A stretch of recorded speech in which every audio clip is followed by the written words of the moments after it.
Itulah namanya taat full kepada Allah. Bukan mentang-mentang sunat kita tinggalkan. Bro, kata Dasak Latif, bro, tidak. Lakukan meskipun kalau anda tidak melakukannya tidak berdosa sunat.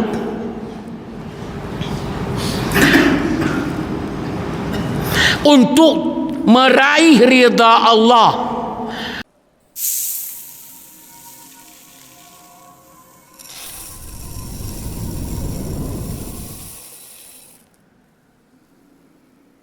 Dengan menggunakan fasilitas masjid karena Allah, sehingga berpahala kepada donatur, telah menjadikan tempat sajadah yang telah didonasi oleh jamaah menjadi tempat ibadah kita yang Allah akan balas semuanya. Semua yang terlibat dalam kemakmuran masjid adalah dipastikan adalah orang-orang yang beriman kepada Allah, karena Allah berfirman, a'udzubillahi minasyaitonir rajim, innama ya'muru masajidallah, yang memakmurkan masjid Allah itu Allah memberikan titel man amana billah wal yaumil akhir. Orang yang memakmurkan masjid Allah dengan hartanya, dengan pikirannya, dengan inisiatifnya, dengan dukungannya, dengan memakmurkan dengan ibadah dan salat dan i'tikaf dan yang lainnya yang dibutuhkan oleh masjid dan jamaahnya, orang itu bisa dipastikan man amana billah wal yaumil akhir. Itu titelnya betul-betul beriman kepada Allah. Makanya kalau mau lihat orang-orang yang beriman, tidak usah jauh-jauh, lihat sejauh mana dia terikat dengan masjid. Kalau mau lihat orang beriman atau tidaknya beriman seseorang, ukurannya dalam firman Allah tadi, innama ya'muru masajidallah, yang memakmurkan masjid Allah itu man amana billah, orang yang beriman. Jadi pasti, kalau kita mau pastikan kita ini beriman atau tidak, lihat hari-hari terikat enggak dengan masjid. Teman kita mau pastikan, saya mau lanjutkan pergaulan dengan dia, tapi dia beriman tidak, pastikan kesiapan dia, langkah dia, kerja dia ada enggak terikat dengan masjid. Jadi ukuran dalam Islam singkat. Kita enggak usah melihat pecinya seseorang, tidak usah melihat sorbannya seseorang, tidak usah melihat penampilan, baik penampilan di badannya atau fasilitas yang dia gunakan, mobilnya dan lainnya. Kita enggak di situ ukurannya. Ukurannya mau lihat beriman atau tidaknya seseorang, pantas atau tidaknya orang itu masuk surga, lihat dari keterikatannya dengan masjid Allah. Jadi maaf kalau bahasa, kalau saya bisa bola masuk gawang, saya coba tendang ke gawang sebentar. Mau meninggal dunia dalam husnul khatimah, ini bola mau masuk gawang ini.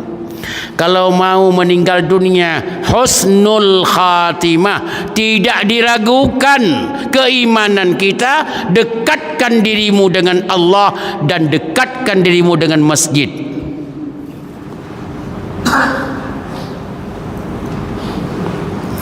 Bola masuk gawang.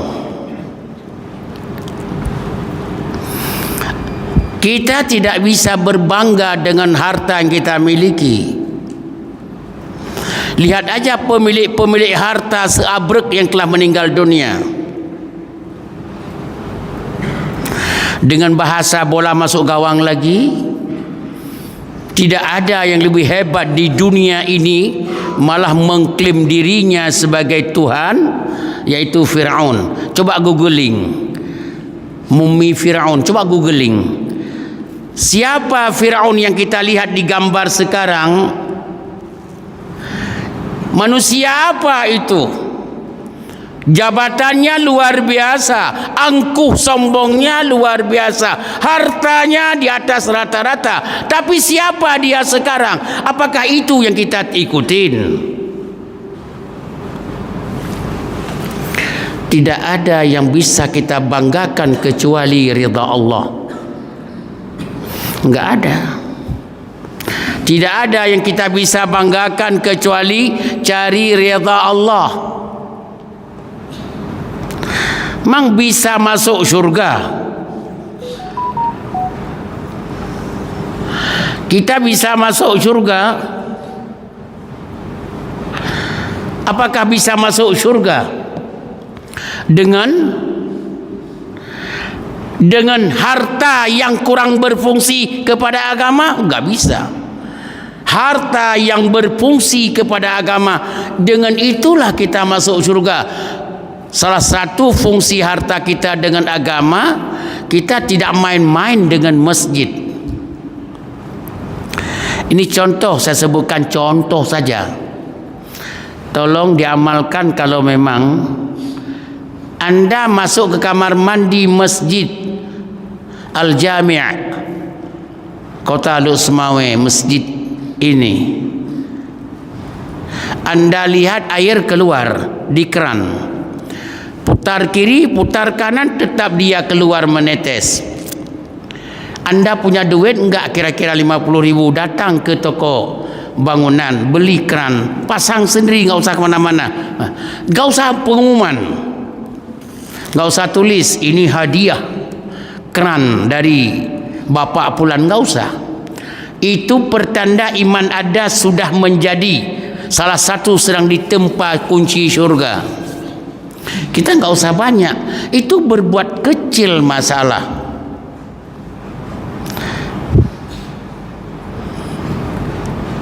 Atau setiap datang ke masjid bawa plastik, bawa plastik. Lihat botol aqua, masukkan dalam plastik Anda. Kemudian masuk ke mobil. Begitu datang ketemu dengan pemulung, kasih sama dia, selesai.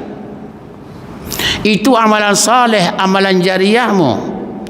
Ujung-ujungnya mau saya katakan, kita harus mencari surga. Surga tidak kita dapatkan sembarangan, kecuali dengan pastikan orang dalam surga enggak ada yang berdosa. Soalnya orang dalam surga enggak ada orang yang berdosa. Kalau begitu kejar pengampunan Allah dulu sebelum meminta surga. Karena Allah tidak memasukkan Anda yang masih berdosa ke dalam surga, enggak bisa. Harus mendapat pengampunan Allah, karena dalam surga enggak ada orang yang berdosa. Setelah sembarangan dikasih pengampunan oleh Allah, tidak. Seperti kita mau berikan sesuatu kepada seorang sembarangan, tidak. Kita cari orang yang kita ridha dalam hidupnya. Dia telah berbuat bakti kepada kita, kita ridha dengannya. Pada saat itu kita maafkan dosanya. Kalau begitu cari ridha Allah untuk pengampunan dosa. Allah tidak mengampuni dosa kalau Allah belum ridha. Tahap ridha, cari ridha. Allah pun tidak akan ridha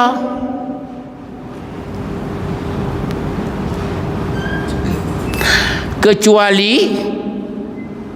dengan patuh dan taat kepadanya.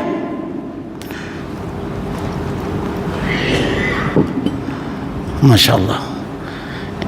Nyen 2 jam dia berapa?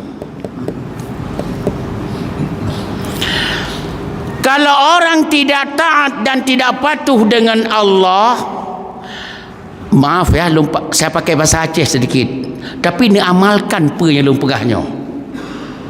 Menyohana rencana nak amalkan, nak tinggalkan masjid Jawa ke dia.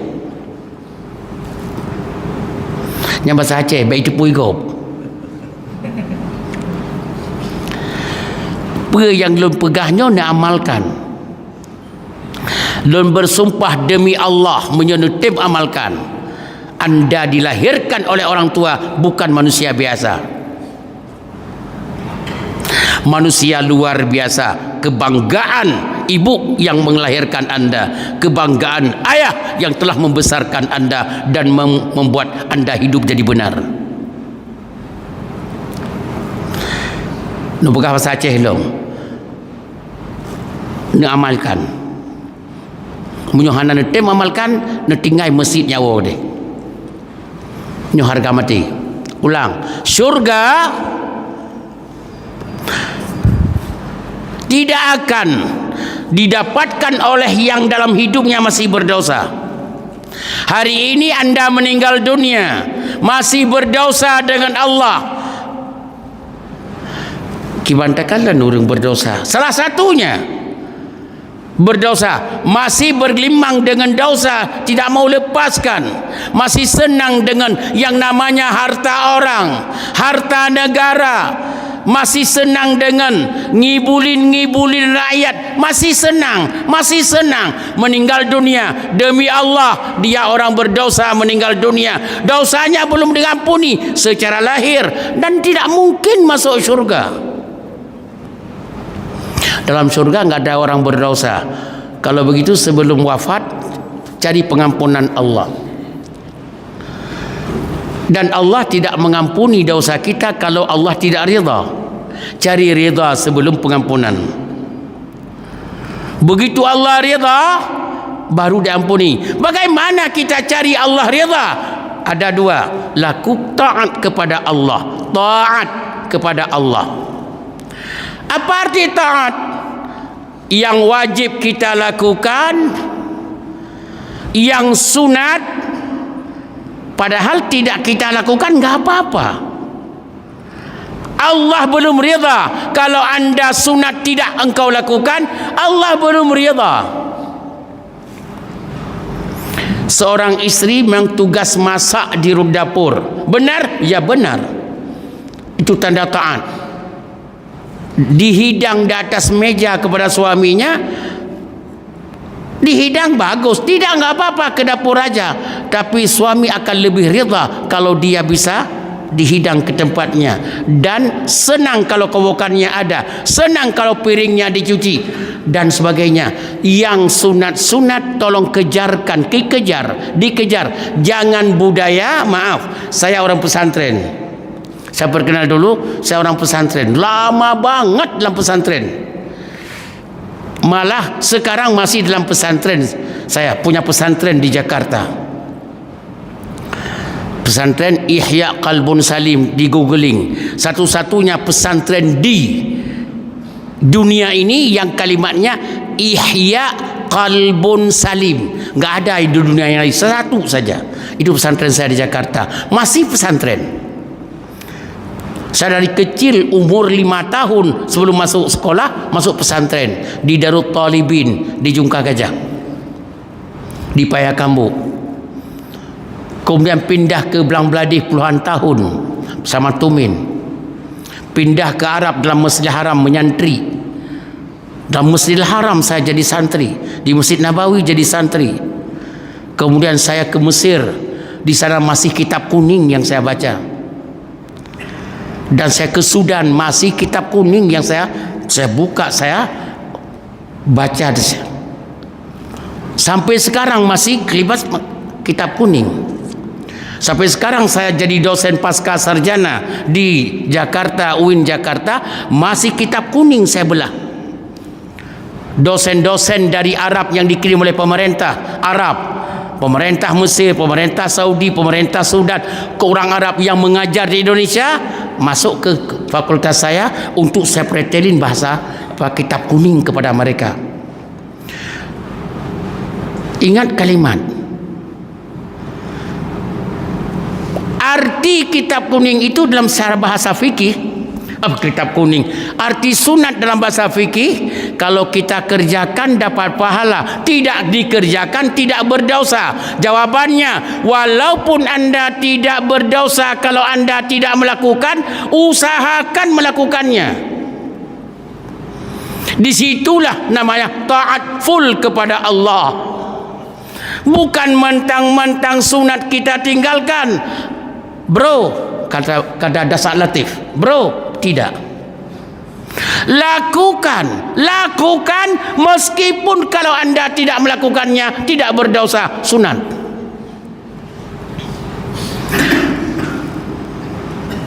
Untuk meraih ridha Allah. Setelah kita dapat ridha Allah, kita raih pengampunannya. Setelah mendapat pengampunannya, syurga otomatis. Biasa nyo naur lain hana takutna nu pakai bahasa Aceh.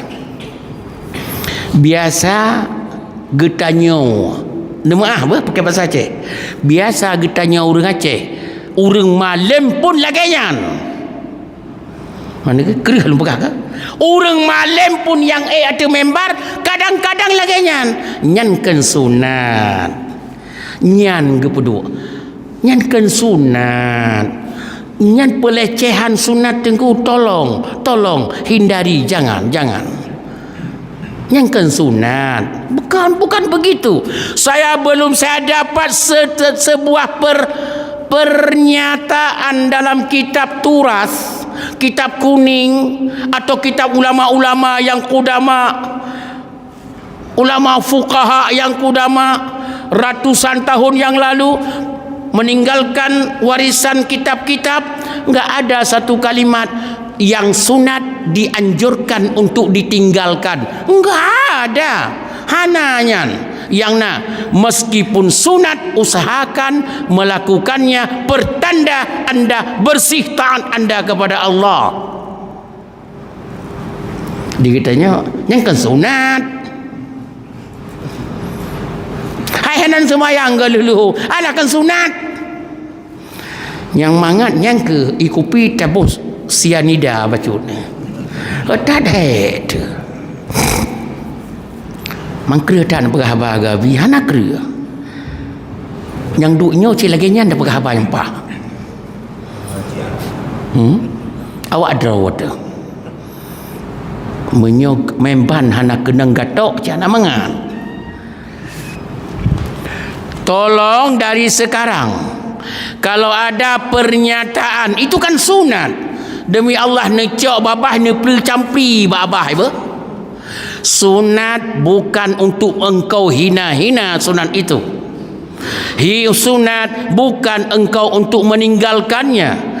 Sunat pertanda kau melakukannya, sunat pertanda full taat kepada Allah. Ni Jawa beneduk mentang takut tengut beneduk anda. Yang saya sampaikan ini jelas. Bersemangat jelas.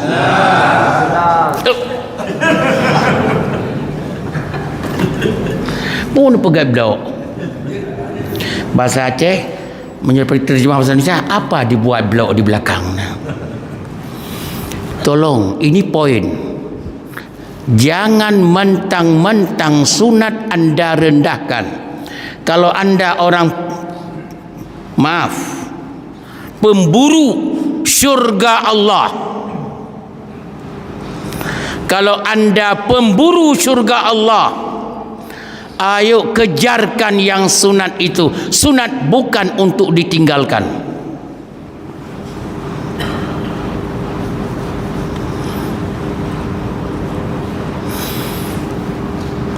Coba saya analogikan satu. Anda punya sopir. Hai supir, putusan Anda menanggung piukalan. Hai sopirnya pribadi. Tugas sopir hanya dia tugas, yang lain selain sopir nggak ada tugas. Cuma dia tugas sopir, dibayar gaji katakanlah sekian juta sebulan. Sopirnya tugas cuci mobil, bersihkan, itu sopir. Nah, cuma dengar baik-baik.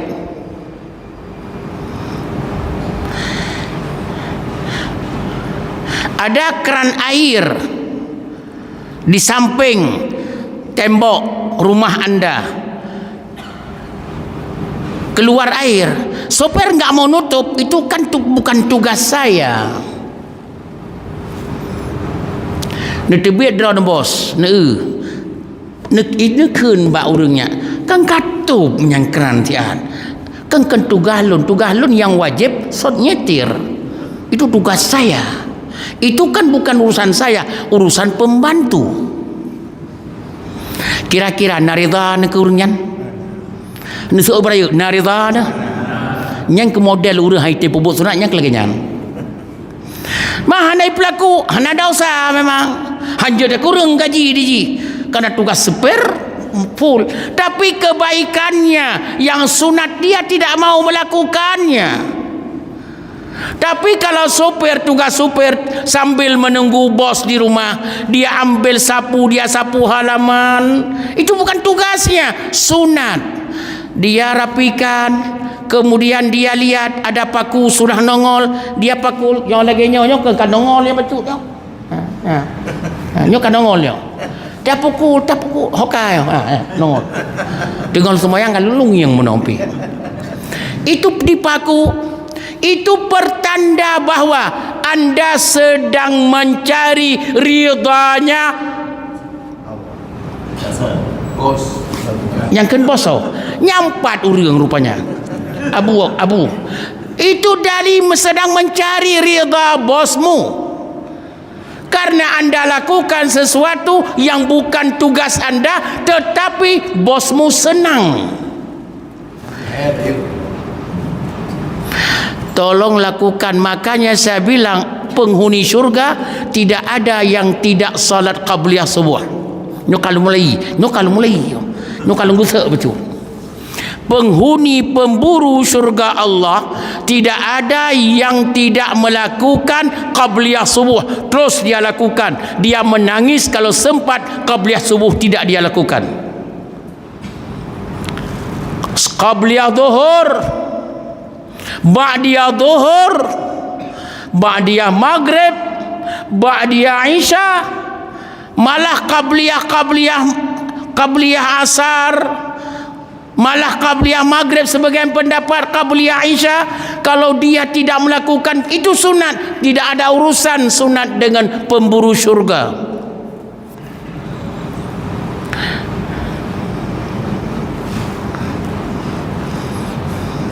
Malah Anda masuk masjid, Anda lihat sandal orang berantakan, Anda pun mengatakan karena sebelum qamat Anda rapikan sandal orang yang mengarah keluar, semua ujung sandal rapi. Itu Anda lakukan sesuatu bukan tugas Anda dan bukan tugas marbot masjid. Tapi kenapa Anda lakukan?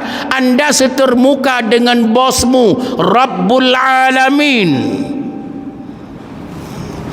Semua orang kalau keluar menggenging, ya Masya Allah, rapi masjid Baitur Rahman, Masjid Al-Jami.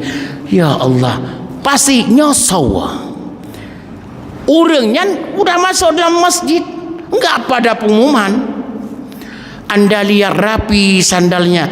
Anda sedang berbuat sesuatu tidak setermuka tapi kepada manusia, tapi sedang setermuka dengan Rabbul Alamin.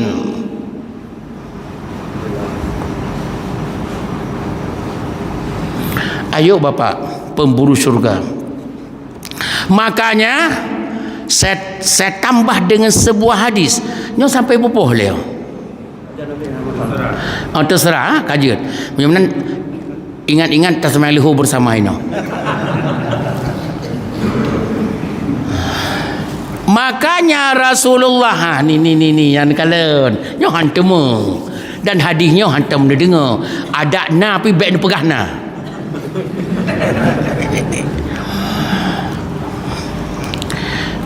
An Aisyah radhiyallahu anha. Ini hadis dalam kitab Sahih Muslim.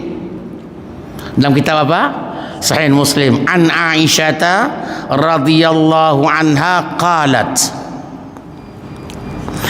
kana Rasulullah sallallahu alaihi wasallam idza zabaha syah.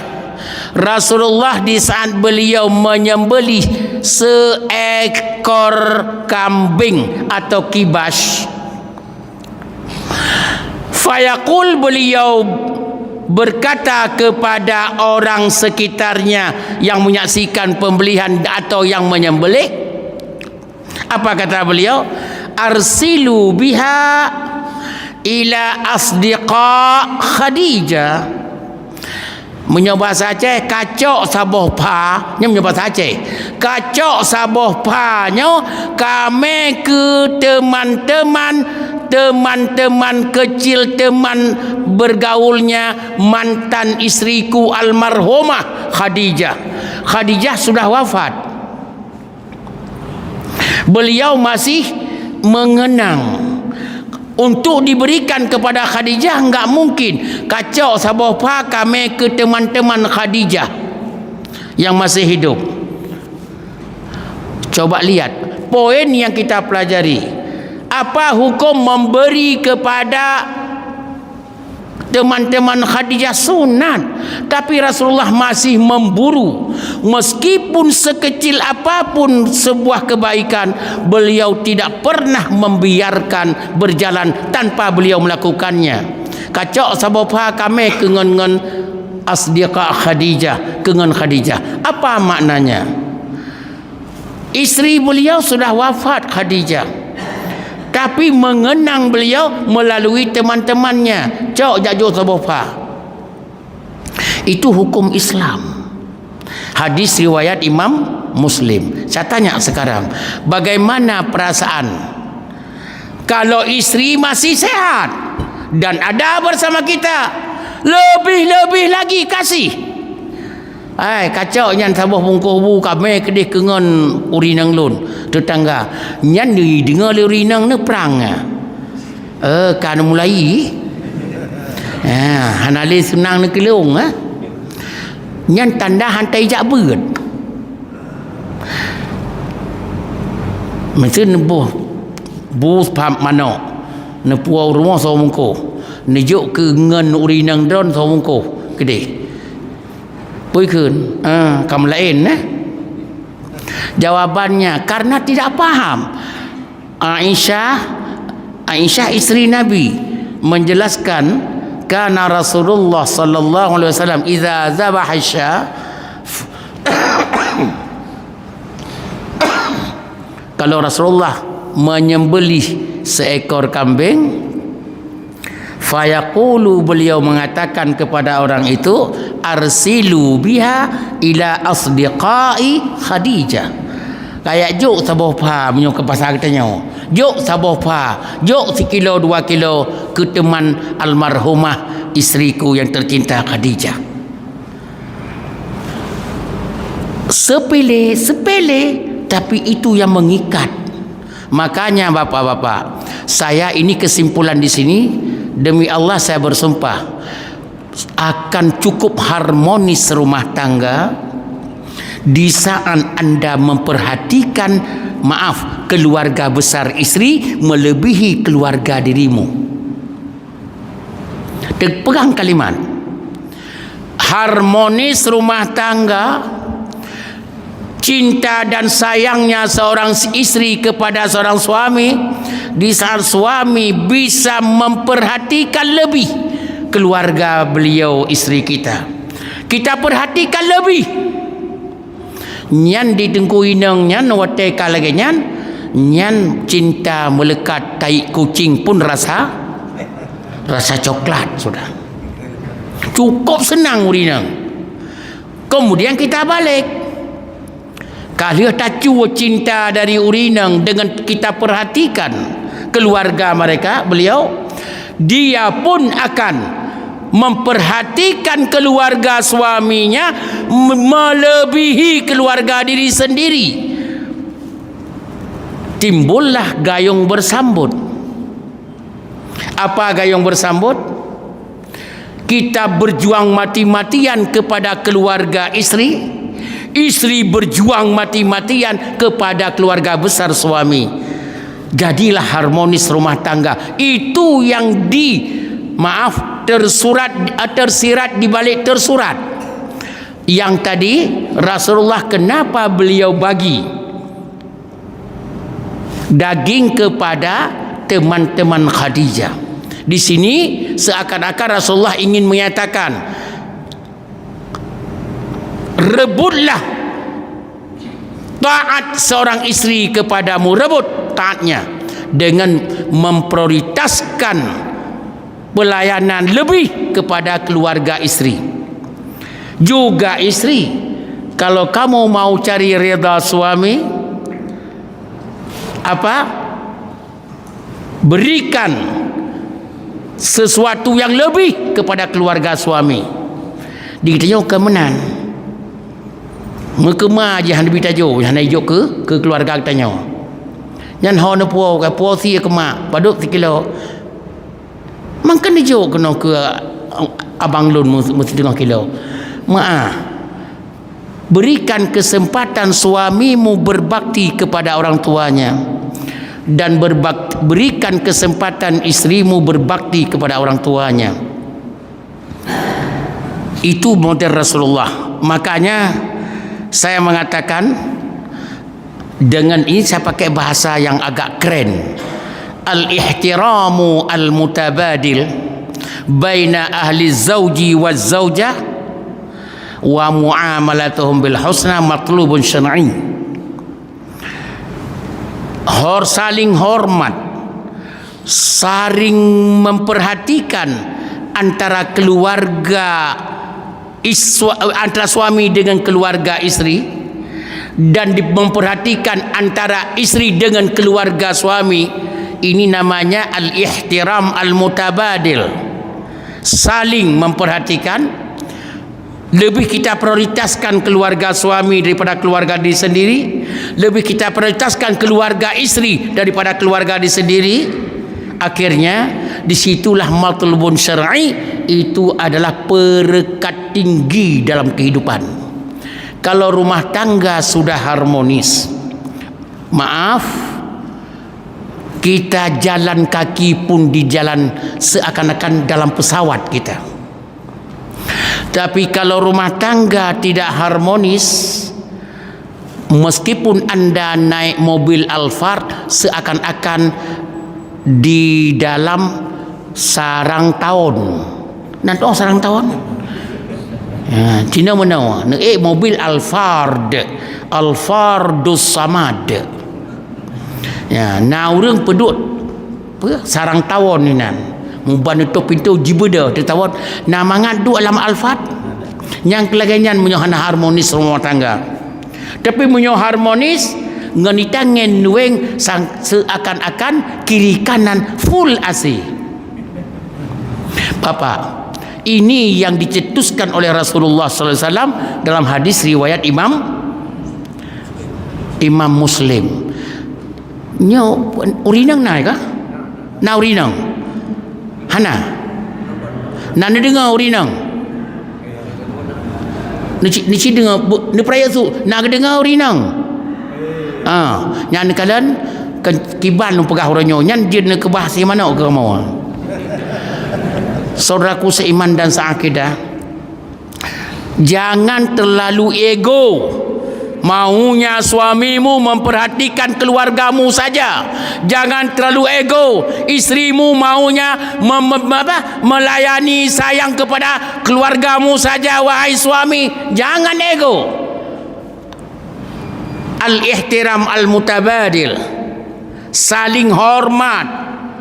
Berikan kepada keluarga suami yang terbaik melebihi keluarga istri. Berikan kepada keluarga istri yang lebih baik daripada keluarga dirimu suami. Itu makanya bahasa lun ururaya, bahasa ururaya, napeng yang 5 yang baru kasih sama istri, nyo kedo kajuk ke ngen ke. Nyopat peng baru untuk keluarga kita, peng-peng yang hana lemoi le hana masalah. Karena kenapa? Dia pun akan melakukan yang sama. Bang, ini ada 10.000, lembaran baru 1 juta 100 lembar, tolong kasih kepada teman-teman adik-adikmu. Itu terjadilah, maaf, kan lagi boh manok tibuh samai mangat dah berdoa. Itulah bahasa Rasulullah tadi apa?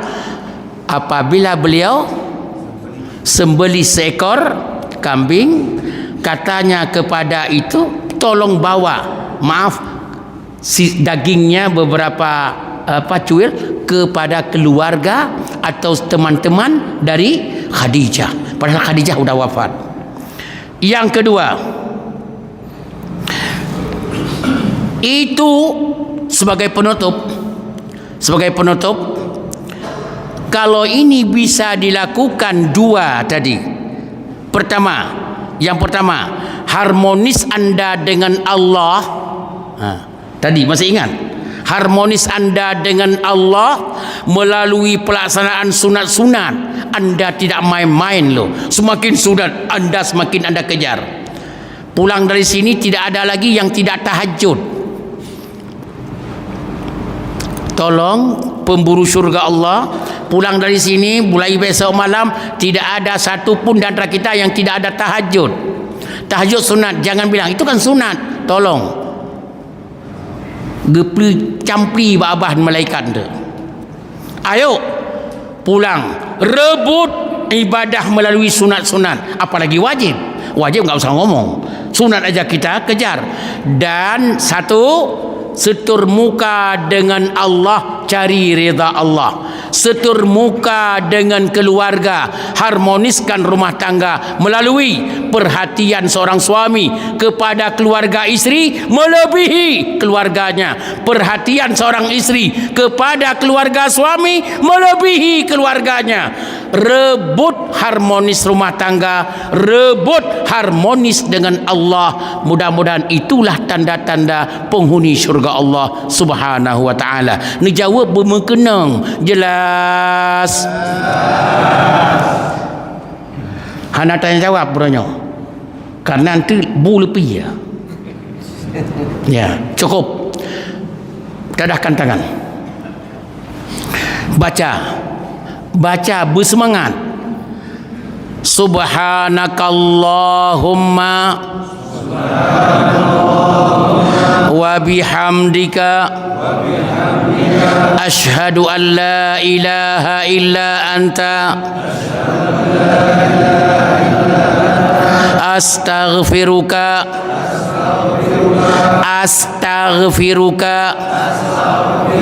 wa atubu ilaik. Wa sallallahu ala sayyidina Muhammad wa ala alihi wa sahbihi ajma'in walhamdulillahi rabbil alamin.